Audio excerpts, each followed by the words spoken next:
নমস্কার বন্ধুরা, চর্চাতে স্বাগত। ডেইলি ব্যাংক নিফটি আলোচনা নিয়ে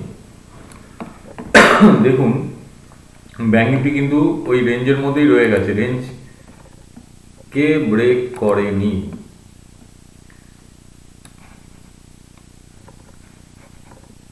এই রেঞ্জের মধ্যেই রয়ে গেছে। তো সারাদিনে সেরকম কোনো চান্স দেয়নি, কারণ ওপরের দিকেও যায়নি, নিচের দিকেও যায়নি। ওপরের দিকে এখানে একটা এসেছিল সুযোগ, এইখানটা থেকে গিয়ে এইখান অব্দি কেউ নিতে পারতো, কিন্তু এখানে নেওয়া মানে খুবই রিস্কি জোন। এখানে এইভাবে নেওয়া সম্ভব নয়, কারণ চলন্ত গাড়িতে না ছাপাই ভালো। তো এইরকম যখন উঠলো, আমি একটা আশা করেছিলাম এখান থেকে পুল ব্যাক নেবে। পুল ব্যাক নিয়ে যদি এই লেভেলটাকে এইটাকে ব্রেক করতো, মানে এরকম হয়ে এই এই এই জায়গায় ট্রেড নেবো বলে বসেছিলাম, কিন্তু করেনি। তো যাই হোক, এক একদিন এরকম যায়। ব্যাংক নিফটির আবার আজকে এক্সপায়ারিও ছিল। তো এখানে যেটা হয়েছে, যারা এখানে ট্রেড নিয়েছে এরকম দেখিয়েছে, উঁচু দিকে উপরের দিকে উঠছে দেখিয়েছে, এবং প্রত্যেকটা রেড ক্যান্ডেলের পরে দেখুন একটা করে হালকা করে গ্রিন ক্যান্ডেলও হয়েছে। তো যারা যারা ট্রেড নিয়েছে স্টপ লস হিট, প্রত্যেকে স্টপ লস হিট করিয়েছে। তো ফলে বেটার হচ্ছে এই ধরনের স্ট্র্যাটেজিতে হচ্ছে এরকমভাবে উঠলো, এরকম প্রপার পুল ব্যাক নেবে, এবং তখন যদি এইটাকে ক্রস করে তখন ট্রেড নেওয়া, তার আগে নয়।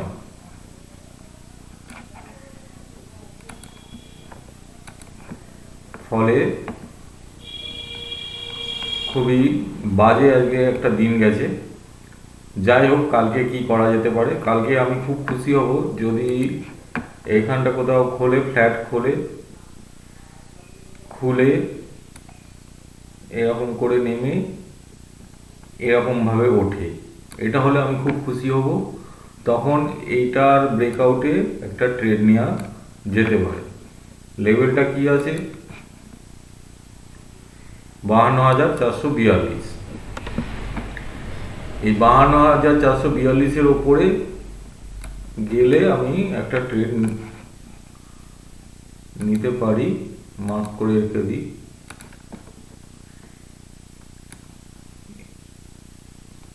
এই জায়গাটা যদি ফ্ল্যাট খোলে,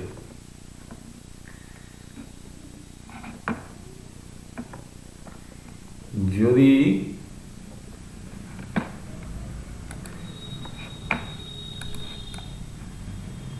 গ্যাপ ডাউন খোলে, এরকম যেন গ্যাপ ডাউন খুললো এবং এরকমভাবে নেমে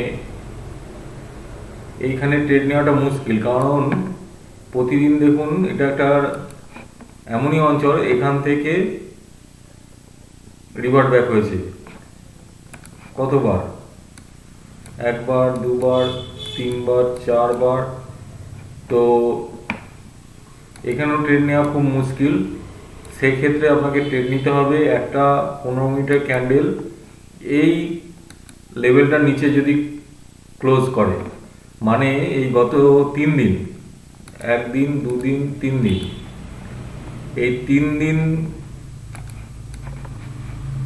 দিন ধরে এর নিচে নামেনি। এখন যদি এর নিচে নামে এবং একটা ক্যান্ডেল ক্লোজ করে, তার মানে বুঝতে হবে আবার মার্কেট নেগেটিভ দিকে যেতে চাইছে, এবং তখন নেগেটিভ সেলের দিকে থাকা যেতে পারে। আর যদি গ্যাপ আপ খোলে, তাহলে এরকম কোনো জায়গা থেকে সাপোর্ট নিয়ে এই লেভেলটাকে ক্রস করলো, তখন ট্রেড নেওয়া যেতে পারে। এটা গেল ব্যাংক নিফটি। নিফটিতে চলে যাই। নিফটির কালকে এক্সপায়ারি আছে, ফলে এক্সপায়ার দিন তো দেখছেন কি হচ্ছে, ফলে সাবধানে।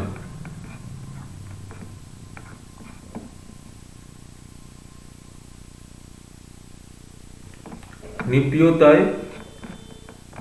ভেবেছিলাম এখানে একটা পুল ব্যাক দেবে কিন্তু হয়নি। এবং নিফটিও দেখুন একটা রেঞ্জের মধ্যে আছে, সেই রেঞ্জের মধ্যেই রয়েছে। সেই প্রথম দিন যে ডোজি হয়েছিল সেই ডোজিটার মধ্যেই রয়েছে। ফলে মানে যেদিকেই যাক, উপরের দিক বা নিচের দিক, এটা ডিসিসিভ ফ্যাক্টর এই দুটো।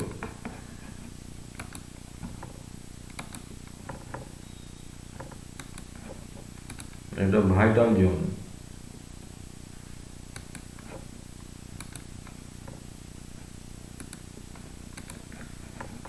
এই দুটো দেখুন, এখানে কদিন, একদিন, দুদিন, তিনবার ট্রাই করেছে এটা ব্রেক করা, কিন্তু ব্রেক করতে হচ্ছে না। যখনই এর উপরে যাচ্ছে একটা করে রেড ফর্ম হয়ে যাচ্ছে, আবার তেমনি এটার নিচে যেতে পারছে না। ঠিক গ্রিন কালার একবার, দুবার, তিনবার, চারবার ট্রাই করেছে, তো পারেনি। তাহলে একটা মারাত্মক জোনের মধ্যে ঘোরাফেরা করছে।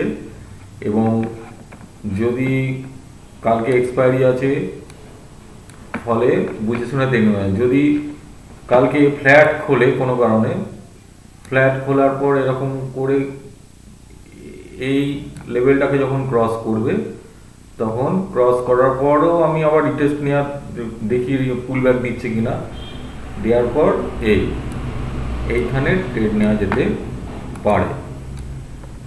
তো লেভেলটা ওই আগের দিন যে লেভেল বলেছিলাম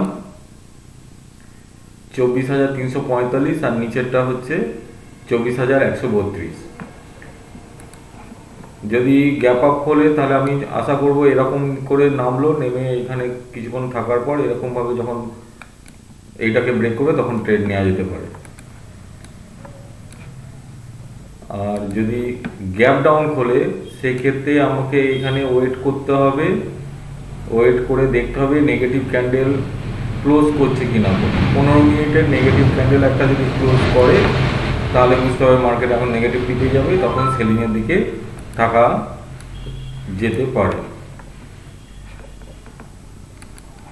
তো ট্রেড করতে গেলে দেখে শুনে ট্রেড করতে হবে কালকে, যেহেতু নিফটি এক্সপায়ারি আছে। আজকে এইটুকুই। Thank you.